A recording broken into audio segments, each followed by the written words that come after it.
Another show, another week, some more Bengals drama, or I guess a little bit lack thereof, as the trade deadline for this season has come and gone. And the Bengals are kind of sellers, definitely not buyers, and not a lot of changes in a week that, for the last few days, couple of weeks, I guess, actually, that really could use some shaking up of some kind, but not the case with the Cincinnati Bengals. This is the Orange and Black Insider Bengals podcast. We're going to talk a tiny bit about the Bears game, really the fallout that came from that game, some of the stuff that was made noteworthy in terms of quotes and whatnot at the beginning of the week, and then, of course, some news about the trade deadlines and our reaction to that. But as I mentioned, this is OBI. I'm Anthony. He's John. John, we've been busy, but not as busy as maybe we had hoped, as you said before we took the air there. I mean, at least we have a plan of attack, like we have a plan for the show. I don't know if we can say the same thing about, the subject of which this show covers, but, we'll do our best. We will do our best. And who always does their best is America's #1 sportsbook, FanDuel, which is we are proud to call them a sponsor of this show. I don't know what that algorithm and all this stuff, the lines and everything with how the game played out for the Bengals. I don't know. They probably had to really do some work behind the scenes there, but regardless, we are presented by the fine folks at FanDuel, America's #1 sportsbook, as well as FOCO, the fans only company. Both of those links are in our show description in the YouTube channel, which is one of the many platforms you can get this show on. And if you like the audio side of things, Believe in Cincy, part of the Believe Podcast Network, BLEAV in CINCY, with our show and a slate of others for your Bengals fix, whether it's happy times or venting frustration times and everything in between. We got you covered through your favorite audio platform, whether that's iTunes, Stitcher, Spotify, etc. We also stream to a couple of X accounts, as well as the Cincy Jungle Facebook page. So check us out how you like. So let's start with this one. The Cincinnati Bengals, after a major meltdown at home against a winless Jets team, a pretty decent Bears team comes to town, and it's a little bit back and forth, and then the Bears start to pull away towards the end. And just kind of when you thought the Bengals, a lot of stuff, their backs were against the wall, potentially season on the line at this point, all this kind of stuff, the Bengals pull out a miraculous sequence of events late in the fourth quarter where they rattle off 15 points, a touchdown, a 2-point conversion, a recovered onside kick, which almost never happens. And especially now, because you got to tip your hat ahead of time. You can't trick teams. Then they score again, and yet somehow, with 17 seconds left, the defense falls flat again, and they are now, John, on a historically bad pace, not only in this run, if you want to even call it that, but also in potential season-ending statistics like points allowed, points, all this kind of stuff. It is abysmal. Officially, as if it wasn't before. I mean, it's the worst defense of the century. I think it was Aaron Schatz who runs DVOA. He said that the only defense worse factor in all the factors that go into like, strength of schedule and quality opponents and quality of teams, like all that stuff, right? Everything that's weighted. The only defense is worse is like the 1978 49ers, which I know nothing about the 49ers before they went on to win some Super Bowls in the 80s against, unfortunately, the Bengals. Nothing about them is good. Like they don't bring anything to the table except a really good man cover corner in DJ Turner, and when healthy, a pretty damn good pass rusher in Trey Anderson, who hasn't been out there for the better part of the last 3 weeks. So without them, they are just extremely devoided of any sort of talent again, except DJ Turner, who is just one cornerback. And when you just have one quarterback on a team without guys who can rush the passer or who can read gaps at the second level and just tackle anywhere on the field, like you have nothing essentially. So I do want to give credit to DJ Turner because I don't want to say that this entire defense is terrible, but also at the same time, this entire defense is terrible in the grand scheme of things. And Anthony, like I feel like there's been many Bengals games this year where you notice something in the first half, maybe the first quarter and a half, and you start to see like a theme about it. And then that theme just becomes completely irrelevant at the end of the game. And I think this week it was the Bengals were killing themselves on offense in the early parts of the game with penalties and unforced errors that took points off the board, right? And it kept the game close. And it felt like at the end of the first half, the Bengals should probably win this game because they were still outclassing the Bears on offense when they weren't making bonehead mistakes. T. Higgins obviously did a really good job of that. And you thought the Bengals should win this game if they forced Caleb Williams to pass and they just take the Bears' run game out of it. And of course, that didn't happen. I can't explain at all, though, what happened in the final 2 minutes. I love looking at the win probability after each drive. The Bengals had a 0% win probability with like 2 minutes and 42 seconds to go. And then again, like even with that touchdown that they had to I think it was T. Higgins, they still had a 0% win probability. Then it went up to 12, and then it went up to 48, and then went back down to 5 in like a span of like a minute and a half, which is just, it's unheard of. What happened in the final minute of that game? I didn't think that we would see anything remotely close in a long time to what we saw just last week, and we saw it 7 days later, and it's just all that I could do was laugh because how do you explain what is happening here? How do you explain that touchdown being allowed in that scenario when everybody knows that all you have to do is just get him to the ground? All you have to do is just tackle them and just force them to kick the field goal. How the most simplistic coaching point wasn't relayed and wasn't executed. It's just, there's nothing else to say other than this team is just, it's historically inept and awful. There's just nothing more to say. There were issues, and we're going to talk about this in our next segment too, because I think it needs to be brought up. But there were issues from every unit this week. So you had at one point the Bengals drove all the way down to, I believe, the Bears' 6-yard line. Unsportsmanlike penalty on offensive team captain Orlando Brown Jr. pushes him back, and then they have to settle for a field goal.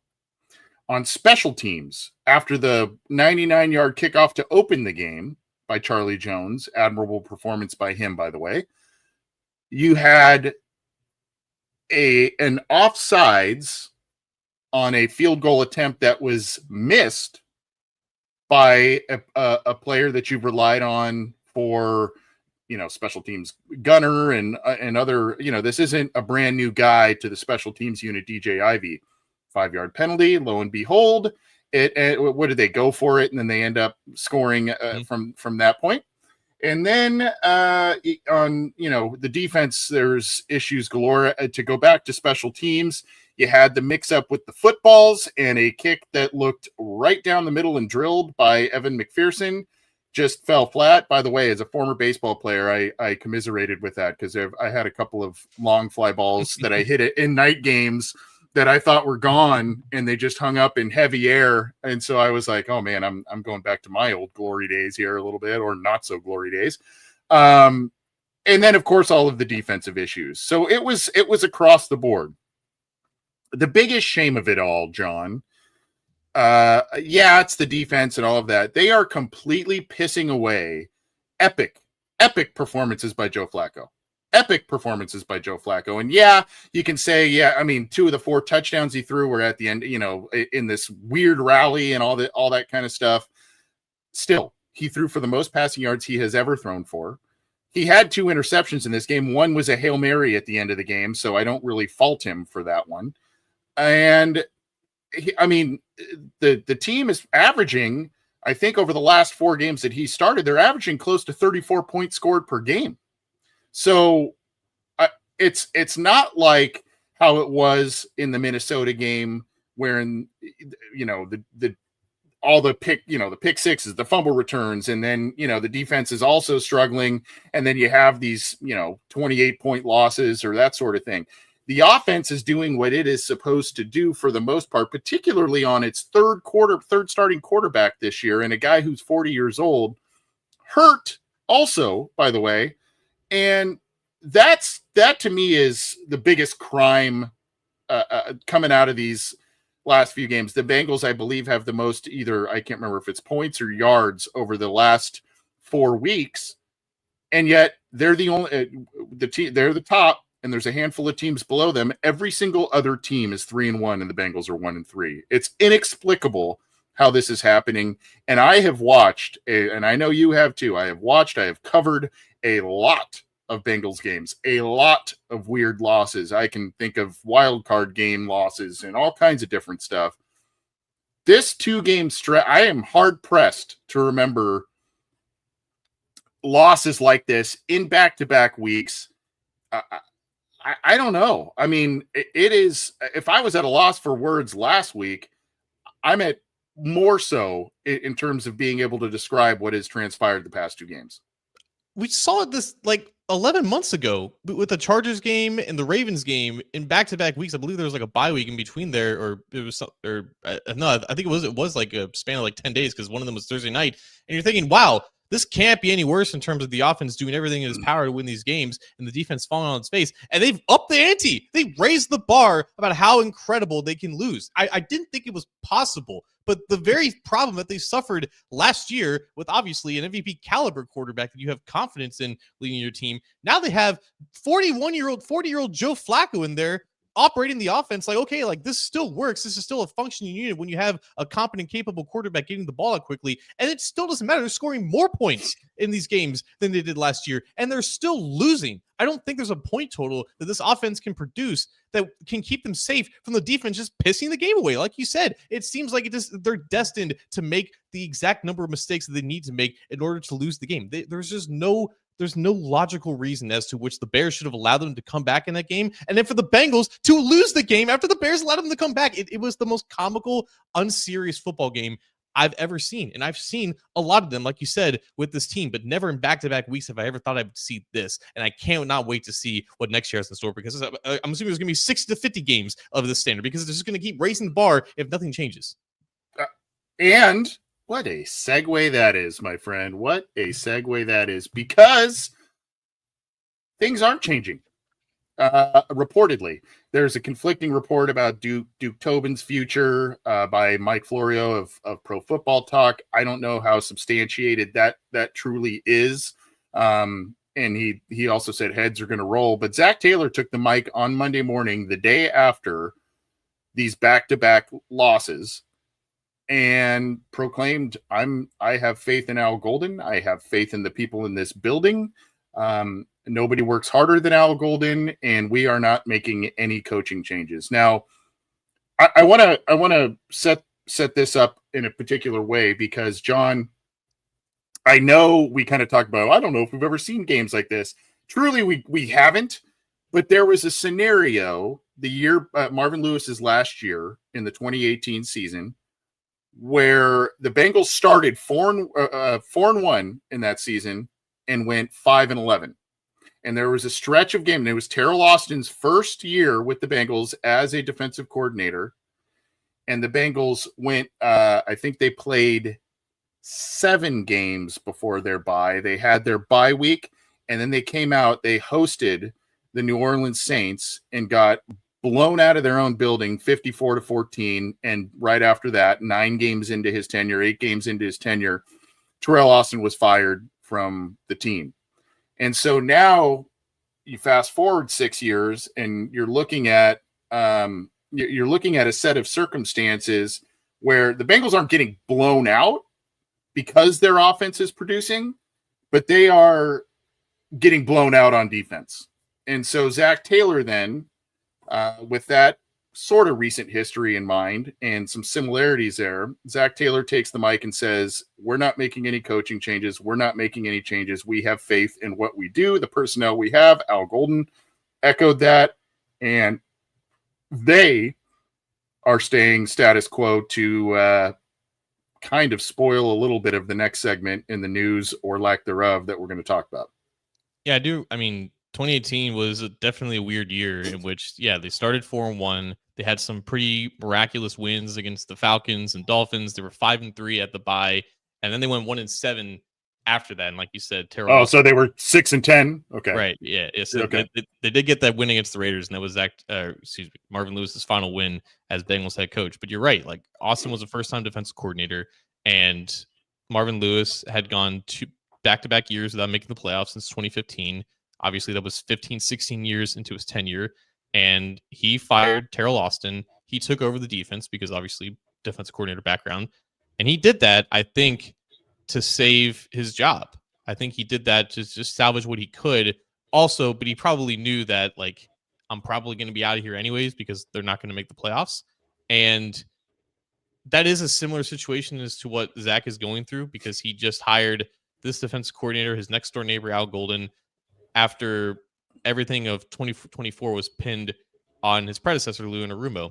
And I think the reason as to why, first of all, Zach had the ability, I guess, to make coaching changes and didn't, which means that he wasn't in any danger of getting fired right now at the bye week.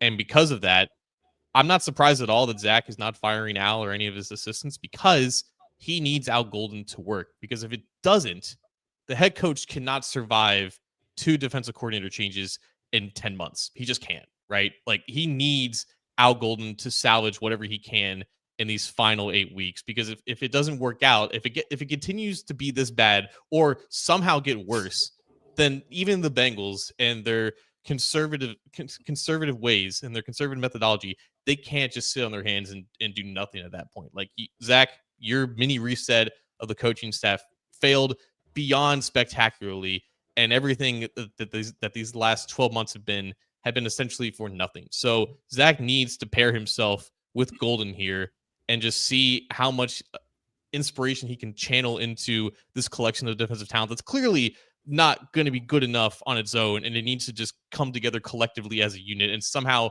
rally together to be more than the sum of their parts. And I don't know if it's possible. I think it's an incredibly, basically impossible task for this coaching staff to do, considering what they have to work with. And I think that's something I want to touch on later when we get to the trade deadline and stuff like that. But I wasn't surprised at all the lack of coaching changes. I thought if there's going to be anything, it was going to be Zach Taylor being fired and then just having the whole thing being blown up. But if that wasn't going to happen, then I wasn't expecting anything under him to change. Well, and this was the time to make some sort of change going into the bye week, right? You would use that extra time to ease that transition and that sort of thing. I guess where my frustration in this stems, and I get to your point, I understand why Zach is vouching for Al Golden, and that's his guy. That there was basically a joke of a defensive coordinator search this offseason by the Bengals. That was the guy he pinpointed as that's who I want to run this defense. So I understand to some degree why he's saying I got to attach myself at the hip with this guy. I mentioned it when we started the show. The issue of the discipline factor of this team and what we witnessed last week. That's when I start to get the sense that truly a level of control to some degree has maybe been lost. One of the staples of Zach Taylor and him coming to the Bengals has been, we are going to be clean penalty-wise. We are focusing on heady players, leaders, former team captains to bring in, that sort of thing. When I see egregious mental or physical mistakes happen, and don't get me wrong, the Chase Brown drop, that ended up being crucial because he would have walked in for a touchdown on that one. but those, but that is still a concentration thing, right? When you look before you catch, it happens. I get it. The using the wrong ball on a field goal, lining up off sides on a field goal. I hate to keep banging on him, but a team captain and granted, it was kind of a weak penalty, but it's one of the things that at least I saw, looked like he was kind of lingering, or Orlando Brown was kind of lingering over Montez Sweat. And that's one of the points of emphasis that the league has said that they are going to start calling pretty tight. It's those types of things that really start to come under the microscope for me as saying, this is a team that is really not just faltering in terms of their defense, not playing well at all and that sort of thing, but you're starting to kind of see the cracks in the dam, if you will, based on those little things that add up to be huge things. I agree. I think a lot of it comes down to, and again, this is just observation, this team looks like they know that they're outmatched, and there's just not a lot that they can do about it. And I think that comes down to, I don't think it's a lack of faith in what the coaches are telling them, but like they're getting bowled over in a way that you just don't see NFL defenses get like treated wise. Like they are losing so very clearly and obviously, regardless. Like the Bears and Jets, they're not these powerhouses. Like they're not the 90s Cowboys out there, and that's what the tape looks like. They're getting completely washed out of these plays, and it's not even remotely close. They look like they have no confidence on the field when they play. And again, that's just purely a subjective observation of mine. But then you hear, again, I don't know how accurate these reports are, but the stuff coming out of the locker room about guys just looking like they're mentally checked out. Like, if you don't want to take questions, that's fine. But like, I'm glad you brought that up, because someone in our chat brought it up, and I was going to bring that up. So go ahead. Yeah. Like, I'm not here to like disparage players for like, just feeling dejected after a game or anything like that. Like, obviously you want to take pride in your work. You want to be accountable for not living up to whatever standard you are. But for me, it's like, if you don't have it, if you don't have the juice, and clearly no one on this defense does outside of like two players at most, you just don't have it, man. And it's just like, it feels like they know that they're just outmatched every single week, and there's just nothing they can do about it. And there's really nothing really to say about it. And like, it sucks that it's at that point, but it feels like they just know that they're just not it. And I think the biggest problem with that is that there's no one there to rally them and to like galvanize any support. Like, there's no leaders anymore. All the leaders are gone, or they're injured, or they're benched. One of them was just traded away, or they're pissed, right, pissed. Exactly. It's like Zach is calling for leaders to step up with this defense, and I don't think there's anyone new in terms of who hasn't been a leader here yet who feels like they're good enough to even assert themselves as a leader. Like, you would love for that to be Jordan Battle, but newsflash, he kind of sucks at what he does. Like, he's just bad. He's just a bad player. Like, there are other players on this team that you would want to ascend into that role, but I don't think that they have confidence themselves to take that step up as a leader amongst the guys in the locker room, because I don't think that anyone respects them for their ability. I don't think the offense respects what the defense does. Like, they just see how incompetent they are on the field, and that's just what it is. Like, they're just bad, and it's hard for bad players to be leaders. Like, I think that's just as simple as that. And the guys who were leaders on this team are like, it's just BJ Hill, I guess, and it's just not enough. Yeah, I mean, is Burrow going to walk in and rein the team in with his boot on? And I mean, yeah, I get it. I want to talk about this for a second. I talked about this on another show recently, and I got to thinking last week, about draft process and who they bring in, and we talked, I think, on one of our shows recently, like, are these guys really, are they good players? Are they bad players? They were good in college. How do they all come to the Bengals and somehow not become worse players, or even some big ticket free agents, that sort of thing? I kind of go back. I go back about 25 years, and I kind of just in my mind's eye went, okay, what were some of the best draft classes? It was 2001 when they got Justin Smith, they got Chad Johnson, they got Rudy Johnson, and they got TJ Hushmanzada.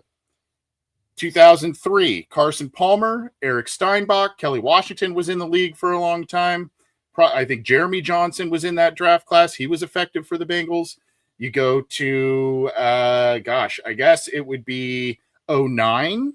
And, there's some players in that class. And then, they did some of that gamble and free agency over those next couple of years to kind of remain competitive and bridge that gap from 2010 to 2011. Speaking of 2011, that draft class, AJ Green, Andy Dalton.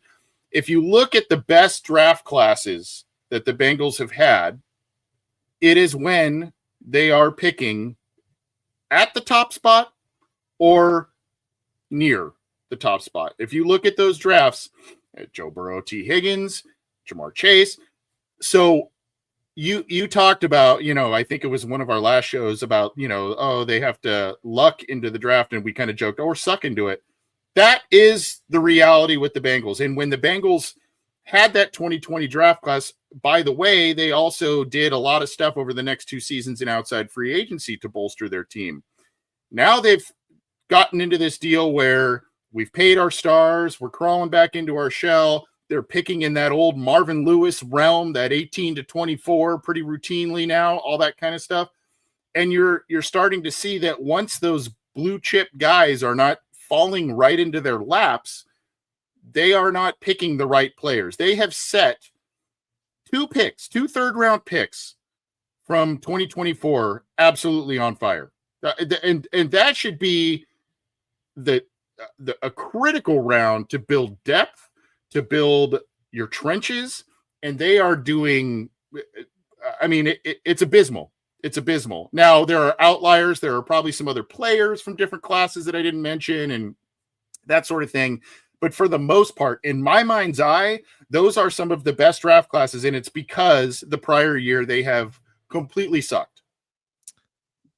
I mean, yeah, like when you, the things that I hear about their draft process, it's just you can't believe that it's just so disjointed and with a lack of plan. And I really do think that the last 2 weeks have laid bare how terrible their process at trying to build this team or trying to sustain the success that they had from a few years ago. Like, yes, they had a lot of investment on the defensive side of the ball, but like for the most part, we knew that like a lot of this investment was extremely risky and ignoring very critical factors in a lot of these prospects, and how they just had to be able to overcome a lot of that risk. And clearly, it's just too much risk for them to bear, and it's just falling at their feet. It's like what we've seen is just like the players that are out there are players that they've counted on to just ascend and to grow, and that it's just not happening. So it's just like there's nowhere else to look but at the people who have tried to build this team. And the very fact that on offense, obviously their process of evaluating players at multiple positions on the offensive side of the ball is significantly better than on the defensive side of the ball, and that's been the case for a long time, even before the Zach Taylor era. But I think specifically in the last 7 years, the fact that the offense has guys who have been rewarded for their efforts, guys who are really good at what they do, and guys who have grown into leaders of that side of the ball, it's just the polar opposite on the defensive side of the ball. And it's like it's in a different galaxy in terms of how they've operated, how they've built, how they've maintained these 2 separate parts of the team. And it explains how disjointed the team is and how it has been for the last 2 years. And it's just like you can't continue to ignore that. At some point, you have to look in the mirror and realize that what I'm doing or what the process is in terms of building this side of the ball, it just doesn't work. And they've taken the right approach in terms of like trying to build it through the draft, but clearly the things that they value in the draft just aren't worth a damn. And it's just like at some point you just have to realize that you have to change and evolve. So I want to pull up this comment. Bobby Mitchell in the live Facebook chat says they've tried to draft a defensive tackle for 3 years. The player has been taken before their pick. Move up, Bobby. You're not wrong. If you identify a player, this is what has driven me nuts about the Cincinnati Bengals. They hoard picks for the most part. Rarely do they jump up. Only recently have they moved up for players. And oh, by the way, one of those was Cam Taylor-Britt. Rarely do you see the Bengals move up. Rarely do you see them move up in the first round. But John, it's if you are enamored, if you have a glaring need and you are enamored with a specific player, whether that is Walter Nolan, who had a whale of a game on Monday night, or the myriad of others that Bobby's referencing here. Again, Bobby, not hating on you, buddy. You're not wrong. My gripe with that is move up. Get the guy. At this point, John, I would like to see them just have, instead of 7 picks or 10 picks and that sort of thing, do the Rams deal and move, have 3 picks in the draft and have them be in the first couple of rounds, and you're talking about higher end talented players. I know that's like kind of Madden-esque and whatever, but at this point you are not getting anything out of your middle rounds, not much out of your late rounds either, whether they are starters or reserves. So it's kind of like, okay, why are you hanging on to these picks and not moving up for blue chip type players and or ones that you are enamored with? But like you said, their process is flawed. So maybe if they did do that, they would move up for the wrong guy at this point. So I don't know. Maybe I'm a cat chasing its tail. I don't know. It's tough. Like, there are definitely scenarios in which you would feel like if a player is graded significantly higher than anyone else on your board, then it would make sense to move up. The problem is, especially in recent years, they've been reaching so hard for specific needs, and it's just so clear and obvious that like coaches in that building want specific positions to be addressed at certain points in the draft, and it's like, other value and other players be damned, we're locked in on this position. That it's the only explanation for why they drafted arguably the worst starting linebacker in the NFL in the second round this year. Like, it's like there's no other explanation as to why you picked Demetrius Knight in the second round, if not to just fill the need that you felt was so dire on your defense. And that's bearing zero fruit right now. We knew it was bad process when it happened, and it's continuing to show itself as bad process now. You can't survive like that, especially when you're not aggressive in terms of building other parts of the roster at different points in the offseason, man. Like, and the fact that they like to hoard picks in order to be able to fill as many needs as possible, but you're not getting any more picks in a lost season because you're not trading away guys who are not going to be here next year. It doesn't, there's no, this team clearly doesn't have a GM, and it's very obvious every single day. It is. The process is flawed. And once it's and a lot of things in the NFL are cyclical, but once you can see the change a handful of years after they have a quality draft because they have high picks, and then they've done some stuff in outside free agency, and then after those guys go, some of them age, some of them don't work out, all that kind of stuff.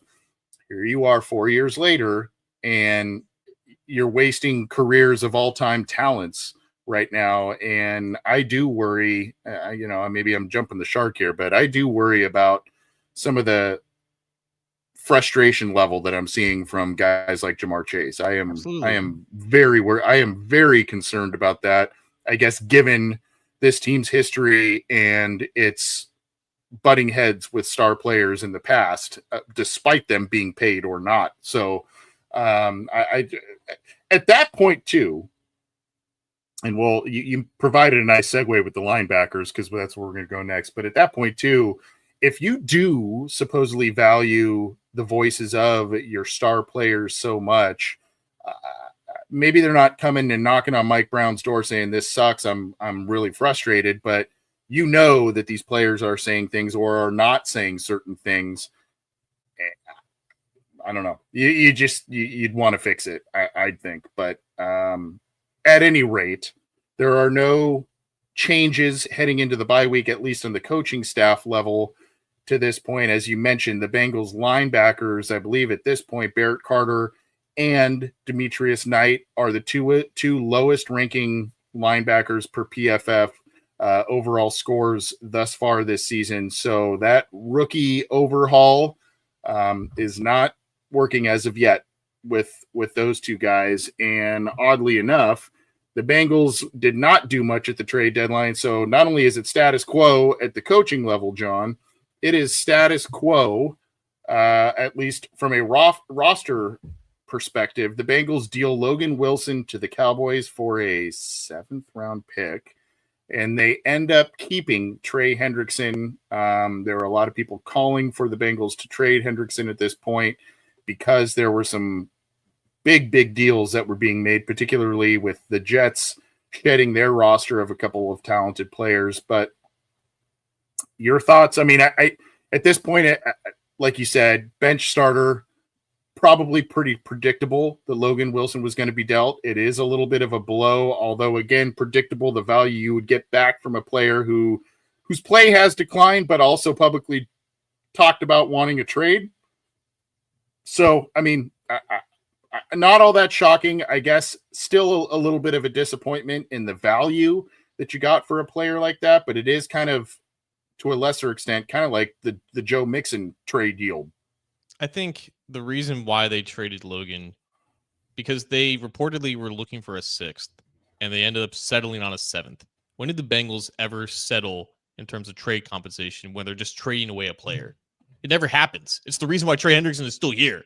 So the fact that they traded away Logan, they benched him, but they still respect him. And I think that respect was baked into the fact that they paid him like a couple years ago, right? They value who he is as a person enough to, reward him and to compensate him and to make him a captain this year, all that jazz, right? They respect the fact that he was frustrated at being benched. I think there were just people in the building going back to last year that have been kind of feeling his decline, and that's why ultimately Bear Carter was even drafted in the 4th round, because now Bear Carter is taking his job. And I think they just realized that, hey, like we're not going to play you like we used to. Let's just give you a fresh start and get you out of the AFC, right? They took a 7th. They could have easily done that with Cam Taylor-Britt too, and for whatever reason they didn't. And I think it's because they wanted more than what teams were offering. It's like, how are teams going to offer that much more than like a 7th-round pick for a guy that you benched like on 3 different occasions? Like not just once with Logan Wilson, who's a captain, who has actually had multiple years of quality tape. Cam Taylor-Britt's value just doesn't exist like that, but you still could have gotten some draft pick for him, and they just didn't take that. And that really confuses me. It confuses me even more than Trey Hendrickson, because we've talked ad nauseum about why the Bengals haven't traded Trey Hendrickson, and none of that has changed necessarily. Their price is still more than they expect. More than teams are willing to get. And the fact that they can do this whole circus again in March about tagging him and floating him out for trades again, and we have to go through this again. The fact that it's still an option is the reason why he's still here ultimately at the end of the day. And the fact that that if they want this defense to be better, like Trey Hendrickson has to be here. So they're just not giving up in terms of just trying to salvage something on defense. But at the same time, it's just like, I get the mindset, but it's still just baseless blind hope that this defense is salvageable at any rate. It's pretty much not, even with Trey Hendrickson out there. And it's like, you could have gotten a 3rd round and maybe a player in return for him, just like you could have gotten that back in March if you weren't going to extend him to a long-term contract anyways. It's just like, I get what they're thinking, but it still doesn't make sense what they're thinking, if that makes any sense at all. Nothing really makes sense at this point, but I do understand what you're saying. Would you have liked to seen Trey at this point? Bengals 3-6 heading into a bye. I know you mentioned obviously the drama potentially extending. I mean, you and I try not be biased, except for when we have guests on here that end up being super awesome, and we love them for it. But I mean, I just have a personal affinity for Trey Hendrickson, just the kind of guy he is, and he's one of those guys that wants to get paid, but he has made it very well known he wants it to be specifically with the Cincinnati Bengals, which there was a long stretch of time where you didn't hear that from players and your star players with the Bengals. So for me, I kind of have a soft spot for the guy, but I would like to see him get on a winner. On the other hand, with Flacco playing the way he is, the Bengals coming out of a bye, Hendrickson can maybe heal up a little bit, so can Flacco. I know I'm probably talking out of a different set of cheeks right now when I say this, but we have seen the Bengals in November, December make that late season surge and keep themselves interesting. They did it last year despite all of the defensive struggles. So you get him back, even at 3-6. My long-winded question is was it wise of them to keep him, or should they have just cut bait and let's admit a rebuild and go from there? Cut bait. Like, is it possible that they get to 9 wins again? I guess it's going to be pretty damn hard to win in the next 4 games because all those teams are significantly better than them, and I just can't imagine that they're anything better than 5-8 at some point. And it's just like, okay, you're back to where you were last year. You haven't improved, and he's only getting older. And it's just like, that's why you should have paid him this year, before this season, long before this season when he held out again. And it's just like, he wants the long-term security. He wants that. And if you would trade him now, he would probably get that to the team that's giving up capital for him. And if you keep him again for this year, he's only going to get a year older. He's not going to get that from them because he is a year older. You go through this whole charade again in which you're expecting a first or an early second for a guy who's now got another injury on his rap sheet that teams are probably not going to give up the price that you want for him. And it's just like, at some point, just let it end. Because yes, this defense can improve because there's nowhere else to go but up from being the worst defense in this century. But is it going to be enough? They were bad last year defensively, and they still somehow managed to win 9 games. I don't think that they can even get to that level of badness last year they were, because they have so much more to climb from being. If there was anything lower than 32nd, that's where they would be. They are that terrible on defense. Even the addition of Trey Hendrickson back there, they would still have to get so lucky with these turnovers that they've managed to force in the first 8 games of the season just to get some of those wins that they've had. It's just like, yes, even with him back, they could be better, but they're not going to be good enough to actually compete against good teams. It just seems so pointless. Yeah, and that's probably what I shared was probably a little bit of the delusion that the Bengals share in terms of, we like what we have in the building, we have the right people, all that good stuff. But it is what it is. And unfortunately, us sitting in our seats and putting on headphones and all that kind of stuff, we're not changing it. It's going to be very hard for the Bengals to change who they are, but it's years like these and runs like these where, a couple of year runs like these where, like you said, they expose themselves and their process exposes itself, whether it's dry spells in free and outside free agency, whether it's the flawed draft approach, whether it's both. These are the years that exposes everything. And yet again, they have a poor season. They get a good draft class, and then they're good for another couple of years, and then the process inevitably repeats itself again. So, at this point, would you like to have seen them, if they weren't going to trade Trey Hendrickson? I'll go the other side with it. Would you have liked to have seen them get a player, get a guy that can come in, or is it just at this point what good is that going to do? I don't know. I feel like the Jets did a really good job with Quinnen Williams. They got the future first and a second for him. And I don't know if I would have paid that price considering where the Bengals are now. I think it would have to take a really, really special player. I was talking to Joe Goodberry the other day, and he brought up Roquan Smith as the catalyst that really brought the Ravens defense back to life a handful of years ago. Something like that, I think could be interesting. But again, you would have expected the Bengals to win one of these last 2 games. And if that was the case, then you would feel a little bit better about where they are and their ability to overcome this with a move or so. I wasn't really expecting them to be active in terms of being buyers, but the fact that they weren't sellers on top of it is just it's just par for the course. And it just seems like there's just no direction. So I wasn't really that pressed about them not making that aggressive of a move, but yeah, it would have had to been a really special case. Well, and I don't know if 2 extra wins does this or not, but the Jets admitted who they are and where they're going, and the Bengals basically didn't. right? I mean, that's kind of what it seems like. The Jets said, we've got one win, yeah, against the Bengals. And they are saying, the quarterback situation just isn't working out for us. We need to get primo picks and a lot of them the next couple of years to rebuild this thing fully. And they did that. Probably not fun as a Jets fan, but it might be fun the next couple of years. I don't know, depending on who they get. The Bengals just did kind of the bare minimum. They got rid of a guy who wanted to be gone and didn't get barely anything in return. And that's where they are because they think, I guess, that they can turn this ship around at 3-6 and move forward. But isn't it so wait, real quick? Isn't it so funny though that the Jets had a fire sale about their best players, and the Bengals lost to them? The Bengals lost to the team that everyone's like, "Yeah, we want all your players." Yeah.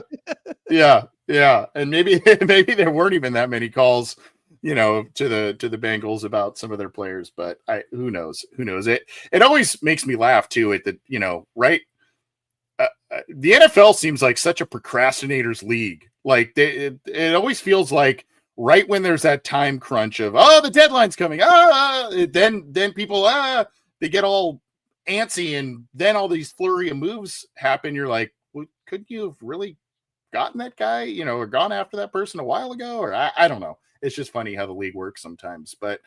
This is the Orange and Black Insider Bengals podcast, part of the Believe Podcast Network and the Believe in Cincy podcast channel, presented in part by FOCO, the fans only company, and of course, America's #1 sportsbook, FanDuel. Normally we talk about the Bengals lines this week, but there's not a game to talk about.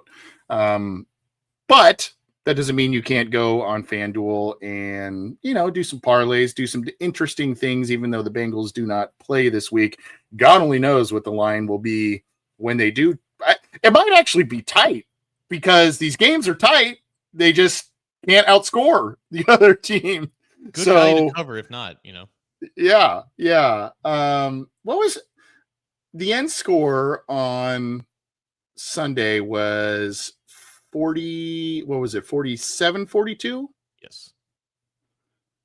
And oddly enough, John, if I remember, when we took the air before the game, I think FanDuel had the Bears at 5.5? Interesting. Yeah, interesting. So something to keep in the mind, and go to FanDuel.com for all your sports betting needs. Of course, bet responsibly and only in states where applicable.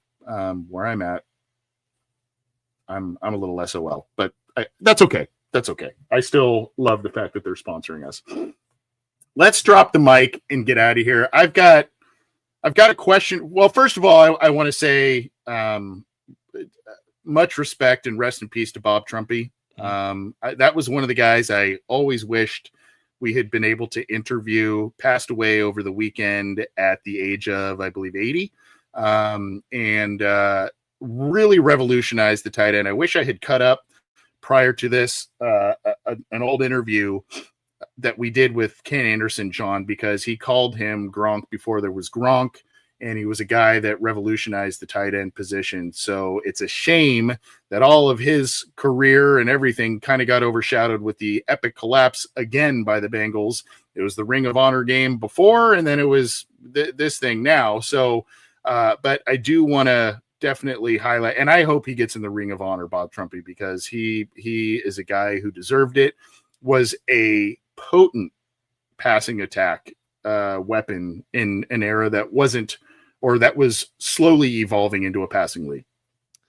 Yeah, I mean, it's why I really pushed for Lamar Parrish to be in the Ring of Honor, because he was also up there in age, and it's like Bob Trumpy was right there with him in terms of legitimacy and the urgency to get him in.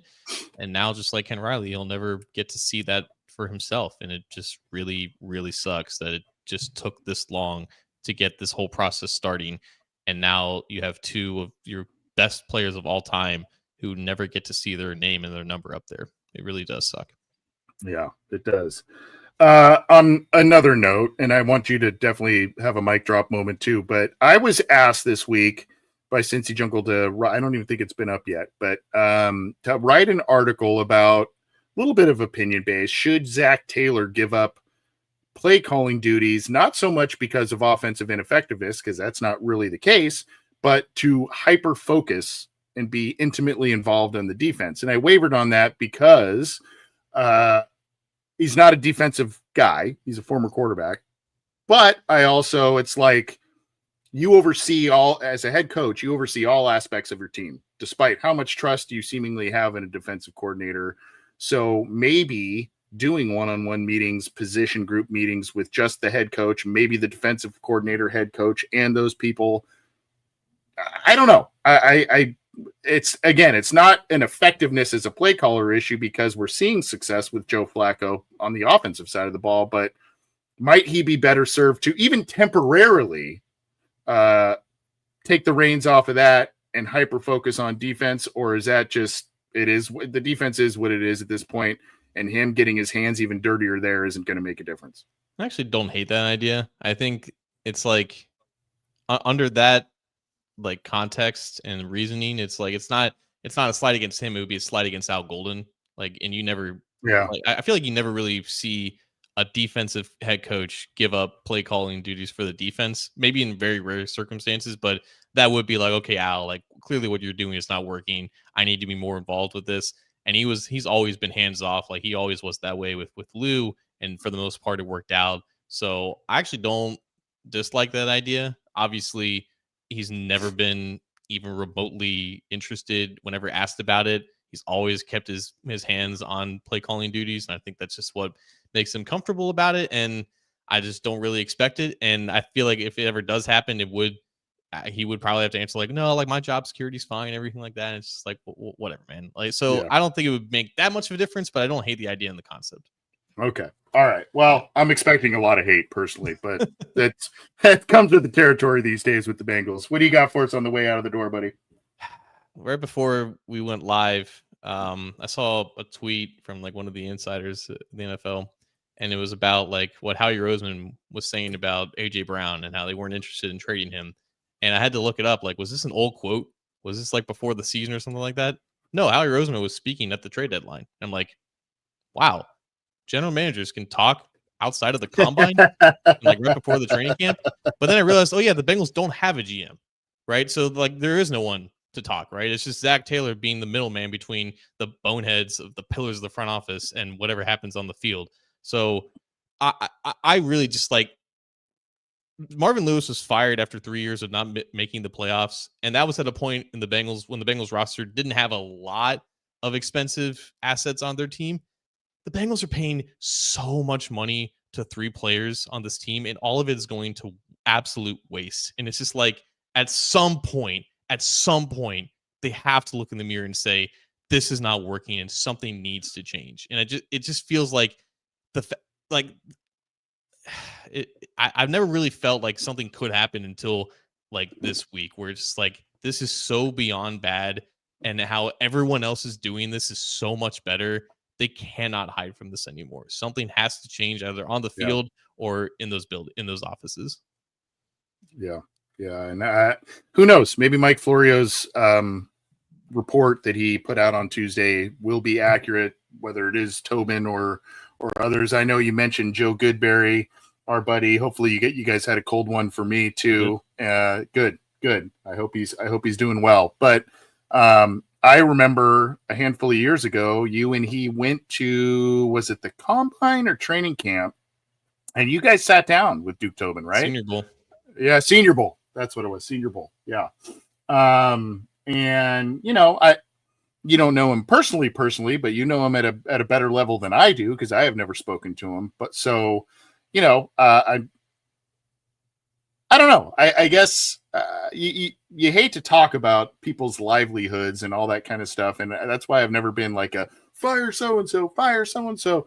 But like you said, unfortunately, when results are not there or very poor in certain regards, and I always kind of look at it from a business perspective, you got to either send a message, you got to make some changes. Things get stale. That's people get complacent. Yes. That's just the reality of organizations and businesses and teams, NFL teams, whether they're mom and pop shops or big giant entities.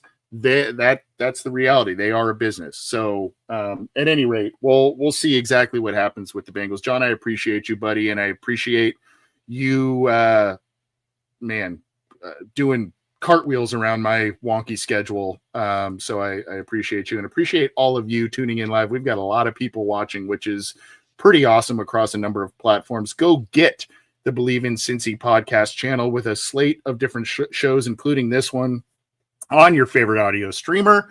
And of course, our thanks to FOCO, the fans only company, and America's #1 sportsbook, FanDuel, for sponsoring our shows and all of the shows on the Believe in Cincy podcast channel. Oh boy. And of course, keep it to both cincyjungle.com and A to Z sports.com, where John is killing it in not only the news department, but the your YouTube short game.